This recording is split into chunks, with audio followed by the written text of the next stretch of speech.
दुनिया की सबसे पुरानी यूनिवर्सिटी ऑक्सफोर्ड यूनिवर्सिटी की स्थापना से भी 500 साल पहले जिसका अस्तित्व था। दुनिया जिसे ज्ञान का अद्वितीय केंद्र मानती थी, 90 लाख से ज्यादा पुस्तकों का घर था।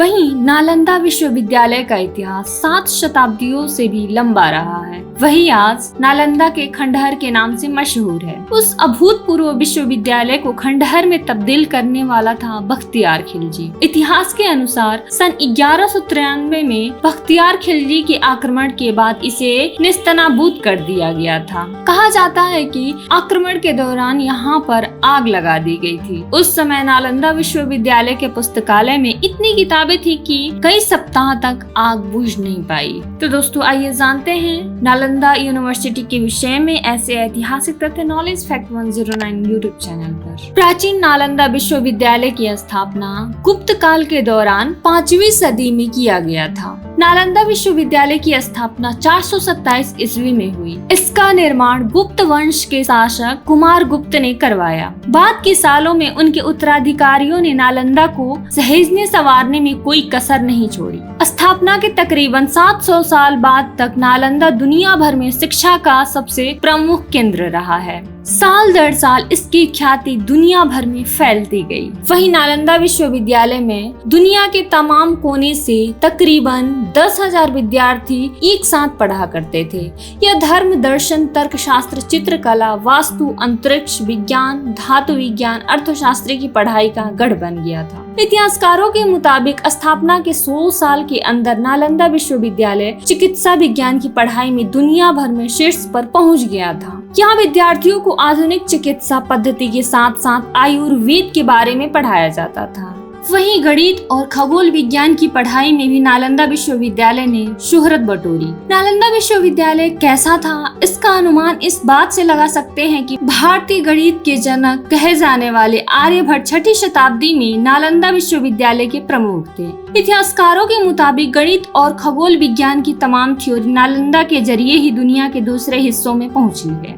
वहीं जहां बीबीसी की series place that change the world के मुताबिक 7वीं शताब्दी में जब चीनी यात्री और स्कॉलर हेन सोंग भारत आए तो नालंदा विश्वविद्यालय भी गए। यहाँ बतौर प्रोफेसर पढ़ाया भी। वहीं 645 ईस्वी में जब वह चीन लौटे तो अपने साथ कई बौद्ध धर्म ग्रंथ लेकर गए और उनका चीनी भाषा में अनुवाद किया। हेन सोंग ने अपनी आत्मकथा में नालंदा विश्वविद्यालय के बारे में भी लिखा कि यहाँ एक विशाल स्तूप हुआ करता था जो भगवान बुद्ध के एक प्रमुख शिष्य की स्मृति में बनाया गया था। इस स्तूप तक जाने के लिए एक खुली सीढ़ी थी। करीब 30 मीटर ऊंचे इस स्तूप के बारे में कई इतिहासकार कहते हैं कि खुद सम्राट अशोक ने नालंदा विश्वविद्यालय से बहुत पहले 3री शताब्दी में इसका निर्माण करवाया था। वहीं इस विश्वविद्यालय की स्थापना का उद्देश्य ध्यान और अध्यात्म के लिए एक स्थान बनाने से था। ऐसा भी कहा जाता है कि गौतम बुद्ध ने कई बार यहाँ की यात्रा की और यहाँ पर श्रक कर ध्यान लगाया। इतिहास के अनुसार नालंदा विश्वविद्यालय में एक धर्मगुज नाम की एक लाइब्रेरी थी। इसका मतलब सत्य का पर्वत से था। लाइब्रेरी के 9 मंजिलों में 3 भाग थे जिनके नाम रत्नक रंजक, रत्नोदधि और रत्न सागर थे। इस विश्वविद्यालय में कई महान विद्वानों ने पढ़ाई की थी जिसमें मुख्य रूप से हर्षवर्धन, धर्मपाल, विसुबंधु, धर्मकीर्ति, आर्यवेद, नागार्जुन का नाम भी शामिल है। वहीं अब जान लेते हैं कि खिलजी ने नालंदा को क्यों जलाया। नालंदा विश्वविद्यालय 1193 तक आबाद रहा। तुर्क आक्रमणकारी बख्तियार खिलजी ने इस पर हमला किया, पूरी यूनिवर्सिटी को तहस नहस कर दिया। इतिहासकार बताते हैं कि जब खिलजी ने नालंदा यूनिवर्सिटी पर हमला किया तब इसकी 3 मंजिला लाइब्रेरी में तकरीबन 90 लाख किताबें और पांडुलिपियां थी। लाइब्रेरी में आग लगने के बाद किताबें 3 महीनों तक जलती रही। कुछ इतिहासकार कहते हैं कि खिलजी के नालंदा विश्वविद्यालय पर हमले की असली जड़ इस्लाम को चुनौती था। जहां खिलजी को लगा कि नालंदा विश्वविद्यालय में जिस तरीके से बौद्ध और हिंदू धर्म फल फूल रहा है उससे इस्लाम को खतरा है। फारसी इतिहासकार मिन्हाजुद्दीन सिराज अपनी किताब तबाकत ए नासिरी में लिखते हैं कि खिलजी किसी कीमत पर बौद्ध धर्म का प्रचार प्रसार नहीं चाहता था।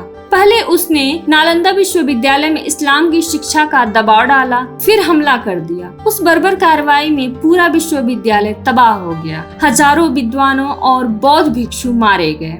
वहीं नालंदा विश्वविद्यालय पर खिलजी ने पहली बार हमला नहीं किया था।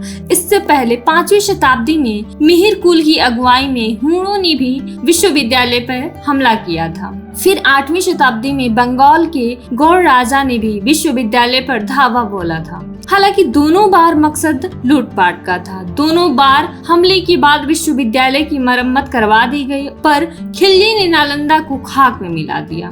नालंदा की खुदाई में करीब 14 हेक्टेयर में विश्वविद्यालय के अवशेष मिले। हालांकि आर्कियोलॉजिस्ट कहते हैं कि यह मूल यूनिवर्सिटी का सिर्फ 10% हिस्सा है। खुदाई में यहाँ गौतम बुद्ध की कांस्य की प्रतिमा, हाथी का दांत, प्लास्टर की मूर्तियां वगैरह मिली हैं। फिलहाल यह साइट यूनेस्को की वर्ल्ड हेरिटेज साइट में शामिल है। साल 2006 में नए सिरे से नालंदा विश्वविद्यालय की स्थापना की योजना बनी। राजगीर में किराए के कन्वेंशन सेंटर में क्लासेस शुरू हुई। फिर बिहार सरकार ने यूनिवर्सिटी के लिए 442 एकड़ जमीन दी और अब नालंदा का खुद का कैंपस बनकर तैयार हो गया है। वहीं अब प्राचीन नालंदा विश्वविद्यालय की तर्ज पर नालंदा यूनिवर्सिटी बिहार के राजगीर में 25 नवंबर 2010 को स्थापित की गई। इस विश्वविद्यालय की स्थापना नालंदा विश्वविद्यालय अधिनियम 2010 के तहत की गई। इस अधिनियम में विश्वविद्यालय की स्थापना के लिए वर्ष 2007 में फिलीपीन में आयोजित दूसरे पूर्वी एशिया शिखर सम्मेलन में लिए गए निर्णय को लागू करने का प्रावधान किया गया है।